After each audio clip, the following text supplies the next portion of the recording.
আপনারা আশ্চর্য হবেন। বাংলাদেশ আজকে আপনার চোখে যদি কালো চশমা থাকে আপনি দুনিয়া কালোই দেখবেন।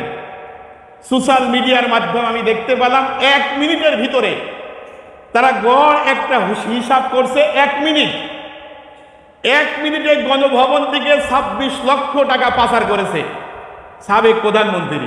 1 মিনিট ব্যবধানে 26 লক্ষ টাকা পাচার করেছে, যার হিসাব নাই। সম্মানিত ভাইরা, শুধু তাই নয়, আমাদের দেশের হাজার হাজার বেকার MA pass, master degree complete করার পরে কেউ অটো চালায়, কেউ রিক্সা চালায়, চাকরি নাই। চাকরি নিতে গেলে 10 লাখ 20 লাখ টাকা প্রয়োগ করার ক্ষমতা তার নাই। বিধায় লেখাপড়া করার পরও না পারে সামাজিকভাবে, পারিবারিকভাবে কোনো অবদান সে রাখতে পারে না। আছে না নাই ভাই? আছে। অথচ তথ্য প্রযুক্তির মাধ্যমে আমরা জানতে পারলাম 80,000 পুলিশ, শুধু 80,000 পুলিশ বাহিনীতেই হিন্দু ভারতের থেকে আনা হয়েছে। শুধু তাই নয়, 26 লক্ষ ভারতের থেকে চাকরি দেওয়া হয়েছে বাংলাদেশে। 26 লক্ষ। তাহলে কত দেশদ্রোহী, ক্ষুধাদ্রোহী। আর আপনারা তো জানেন বাংলাদেশের সব দলমত নির্বিশেষে, কি চরমনা বলেন, মাজলিস বলেন, বটগাছ বলেন, যাই বলেন, সবার শীর্ষে কিন্তু আল্লামা দেলোয়ার হোসেন সাঈদী। এদেশের মানুষ কুরআন কি জিনিস, ইসলাম কি জিনিস প্রসার উনি করেছেন। সর্বপ্রথম উনার হাত ধরেই হাজার হাজার মানুষ ইসলামের ছায়াতলে এসেছেন।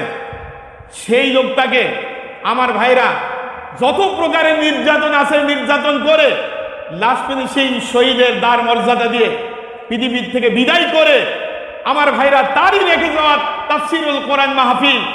আগে আমরা দেখেছি ছোটবেলায় যাত্রা আনতে গেলে পারমিশন লাগতো, সেই পারমিশনের নাম দিয়ে গোটা বাংলাদেশে হাজার হাজার আলেমকে শহীদ করে, পুঙ্গ করে, তাফসির মাহফিলকে বন্ধ করে, লক্ষ লক্ষ কোটি কোটি টাকা দুর্নীতি করে গোটা বাংলাদেশকে 1 নয় 2 নয় 200 বছর পিছিয়ে দিয়েছেন এই সরকার। কথা ঠিক না?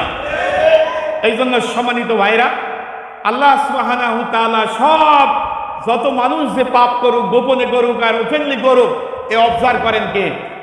একটু জোরে বলেন। করার পরে আল্লাহ সুবহানাহু তাআলা যখন ধরেন, পাশ কাটার মতো কারোর সুযোগ থাকে না। আছে না নাই?